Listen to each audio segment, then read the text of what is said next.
Welcome to ACD Combatives, your combatives and control tactics channel. Please like, subscribe, and share.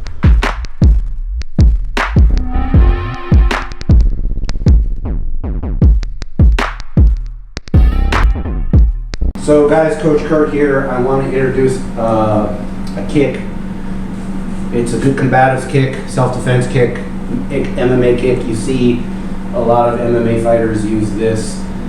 It's reminiscent of a boxer's jab as far as being able to gauge distance and timing and footwork, like I'm out of range, being able to drop step into range.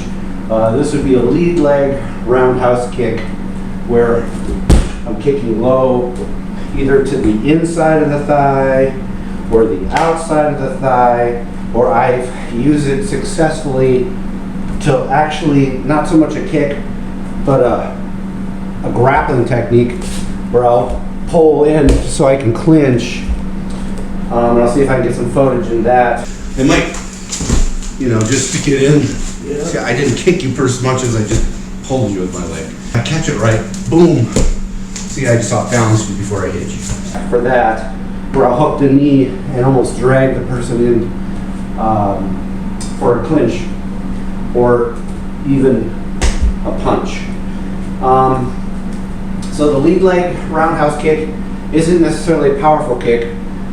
It's the speed that gives it sting and where you're hitting. The back of the knee, the common peroneal is a great target. Again, the back of the knee, the calf, or the inside of the thigh, or even the inside of the calf.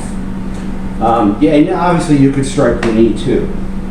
And unlike a lot of kicks that I show, this has more of my Hapkido influence or my Kaji Kembo influence, where it's a low-lying self-defense based kick and I'm kicking with the flat of the foot. A lot of times I prefer to kick with the shin. Traditional Hapkido doesn't necessarily do that, although they can and they will.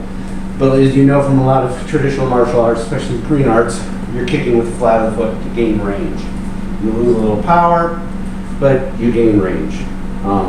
So it's give or take, 6 of one, half dozen of the other. There's a couple ways to do this. If you're in your fighting stance, then I can simply just lift and hit the foot, or hit the leg, or the target, whatever the target may be. That's my least favorite to do. Otherwise, if I was doing that, I'd rather just do a low teep or a low side kick to stop hit or to stop the person from advancing.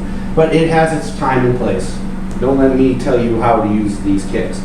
My favorite way to do this is I'm out of range and I do a skip step, which allows me to be in range. And I'm going to lower the upper body in the process. Almost like a Philly roll. Okay, so now you're going to, we're going to practice this low kick. And what this is we're squared off and I come in like that. I could be hitting the calf, I could be hitting the back of the knee, but it's you could almost like Philly roll it, as far as it's not a way back like a traditional Philly roll. I mean, you could, but there doesn't seem as much power there.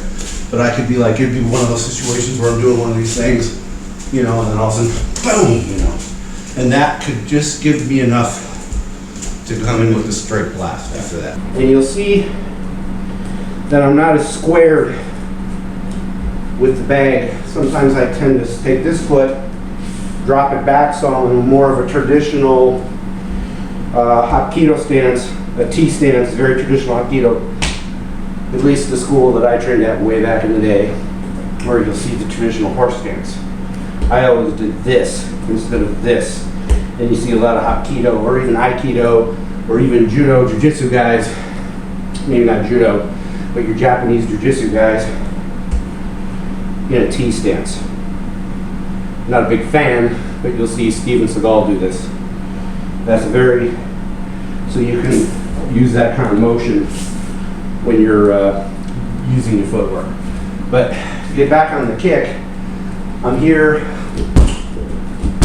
and I'm bringing this arm down to protect my body and I'm protecting my head in case they come over, you know, with a hook or try to throw that cross to make contact with me.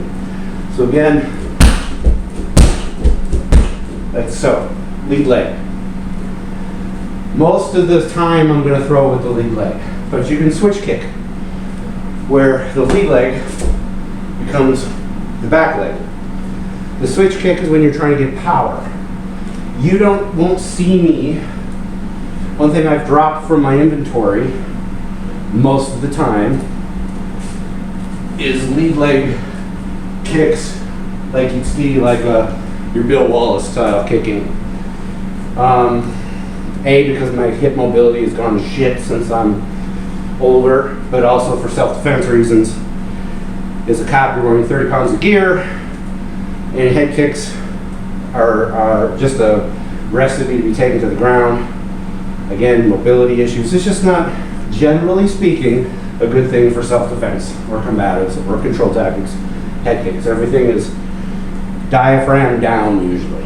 So, again, just from a standing position, maybe I'm marching in to get into my punching, or I'll use it as a probe. I'm out here, and maybe I'll follow up with a, roundhouse punch, or excuse me, the rear straight, or a cross, however you want to call it, or again, the switch stance, where you're using more of a power, because now it turns into your back leg, and you've got the power of a full throttle kick at that point. So take this with a grain of salt. It's an interesting kick. It's a good kick. I use it a lot, especially when I'm sparring, but it's also a great self-defense tool. Thanks.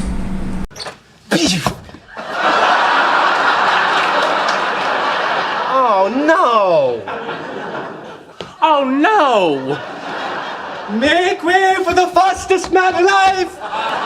Oh no! Let's roll. Hey,